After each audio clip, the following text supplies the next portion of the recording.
Coucou Sam. Donc on se retrouve, frères, sœurs. Bon ça, On a compris. On a compris, mais on le redit au cas où, on ne sait jamais. Pour la 9e case de notre calendrier de l'Avent, qui va traiter d'un sujet brûlant, qu'est la mort. Je sais que c'est un sujet qui te fait grave flipper. Oui, comme beaucoup, je pense. Comme beaucoup, hein, mais c'est important parce que tu l'as dit tout à l'heure, tu dis que tu es un cas d'école, mais je crois que faut le voir justement comme une chance, puisque du coup, ça nous permet vraiment d'aller au-delà. Donc la mort, si on découpe le mot, c'est l'âme qui est hors du corps. L'âme hors. Donc le corps mort. C'est ça. Enfin, il y a plusieurs définitions, ou en tout cas, manières de la ressentir, la mort. On va justement en parler. Quand tu penses à la mort, dans quel état te sens-tu ? Comment es-tu ? Oula, c'est même pas de l'angoisse, c'est une incompréhension en fait, oui, une sorte de peur de quelque chose que je ne maîtrise pas, que je ne connais pas et que je me dis que je connaîtrai jamais. Donc un sentiment d'être immortel ou non ? Non, parce que je me dis que si je suis mort, je le saurais pas. Et ça me fait peur, tu vois. D'accord. C'est le fait de mourir sans le savoir quelque part. Enfin, que tu meurs, mais que du coup... Et de pas savoir ce que je serai après. Et si je suis rien, Ah. et si je suis rien après, ça me ferait peur aussi. D'accord, ok. Donc il y a pas mal de choses qui se soulèvent quand tu penses à la mort. Ah oui. Ok, très important. Donc, et est-ce que la mort, alors ça c'est pour toi, mais est-ce que la mort des personnes qui sont chères pour toi, autour de toi, ça aussi c'est compliqué pour toi ? Ah bah bien sûr, c'est même tabou. D'accord, C'est-à-dire que- tabou c'est un mot fort. Ah Pourquoi oui. c'est tabou ? Tabou parce que quand par exemple maman ou quoi, elle me dit le jour où on sera plus là, tout de suite, instinctivement, je dis non, je veux même pas écouter, je passe à autre chose, je change de sujet. D'accord, donc c'est vraiment un sujet qui te tétanise profondément. Ah oui, je le mets de côté. Ok, tu le fuis. Oui. Bon, alors, je vais me permettre de donner mon ressenti sur la mort. On a découpé le mot tout à l'heure, parce qu'en fin de compte, la mort, on la vit déjà dans nos vies. Alors, en étant vivant, alors tu vas me dire, Sab, c'est quand même bizarre, la mort, c'est un arrêt, or, on est en vie, pourquoi on est mort ? Enfin, je peux comprendre. Je m'explique.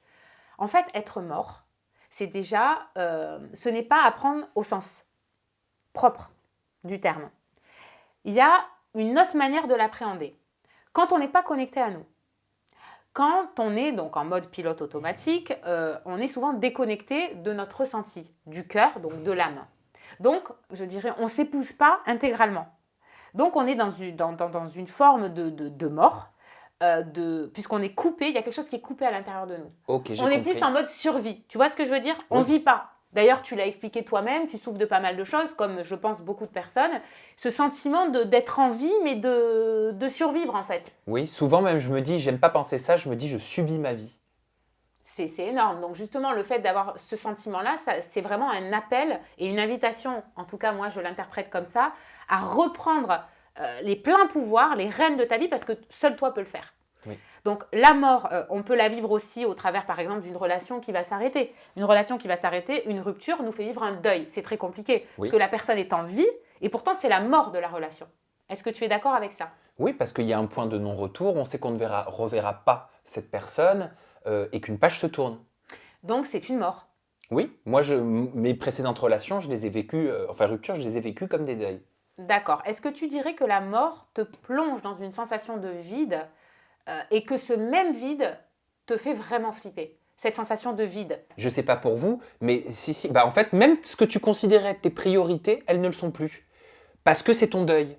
Et en fait, il n'y a plus rien qui compte, mis à part ta tristesse et ta peine. Donc à ce moment-là, tu te sens mort.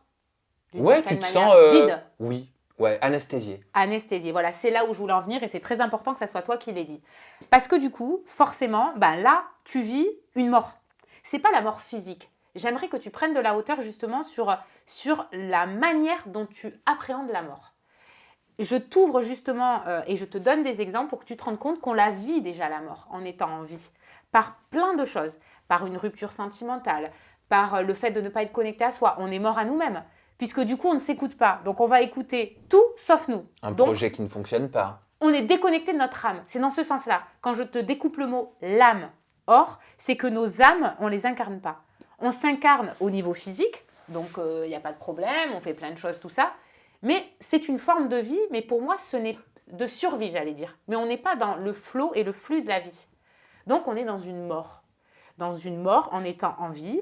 Et la mort, on va dire au sens quand vraiment la personne décède, c'est clair qu'on n'est plus là, mais il y a cette connexion à l'âme, ce qu'on ne voit pas, qui fait que du coup, on peut se ressentir, pour moi en tout cas, ça n'engage que moi, il y a autre chose. Il y a autre chose parce que l'âme, elle est immortelle, elle est éternelle. C'est l'enveloppe physique qui s'arrête en fait, si tu veux. Je ne sais pas si tu me suis Oui, dans mes complètement. explications. Et l'âme, elle vivrait à quel travers? Enfin, au travers de notre esprit? C'est une connexion qui se fait, une connexion invisible? C'est une conviction? C'est quoi? Pour moi, l'âme, j'allais dire, c'est une élévation. L'âme, c'est vraiment... je vais parler de réincarnation. On adhère ou on n'adhère pas, peu importe. L'âme choisit de s'incarner avec une enveloppe physique, charnelle, dans le terrestre.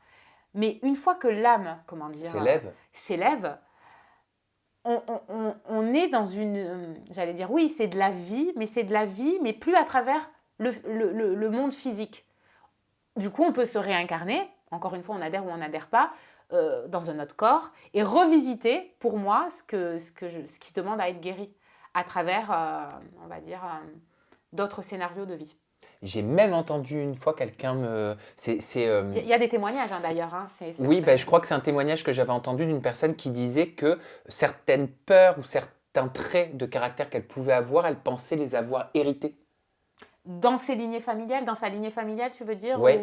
Ah bah oui, d'ailleurs c'est souvent le cas. Souvent, les blessures que nous avons à guérir sont les mêmes que nos lignées avaient. Et ça se retranscrit de génération en génération. Et on vient justement sur Terre, à mon sens, pour vraiment guérir et s'épurer de tout ça.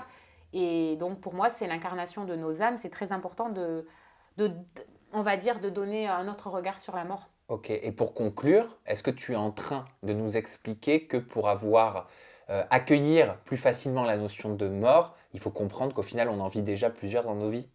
Je crois que c'est essentiel de le comprendre, puisque déjà, ça aide à ouvrir son esprit et à ressentir ce vide, qui est une mort en réalité. Le vide est une forme de mort, hein, c'est une mort, hein, puisque l'humain n'aime pas quand ça s'arrête. C'est pour ça, d'où les suractions, comme ça évite de se replacer au centre et de se regarder de l'intérieur. Donc, je crois qu'on ne se sent pas mort quand on est connecté à soi. Et du coup, on n'a plus peur de la mort. Ok. Ça lève beaucoup de barrières. Ok, je vais essayer de me reconnecter à moi. De toute façon, je le fais depuis le début avec vous au travers de ce calendrier de l'Avent, objectif 2022, meilleure version de nous-mêmes. Et ça va continuer puisqu'on se retrouve demain, Sab, avec une thématique qui est le pouvoir de l'acceptation. Allez, prenez soin de vous. D'ici là, mettez en pratique nos discussions, nos échanges. On se retrouve demain.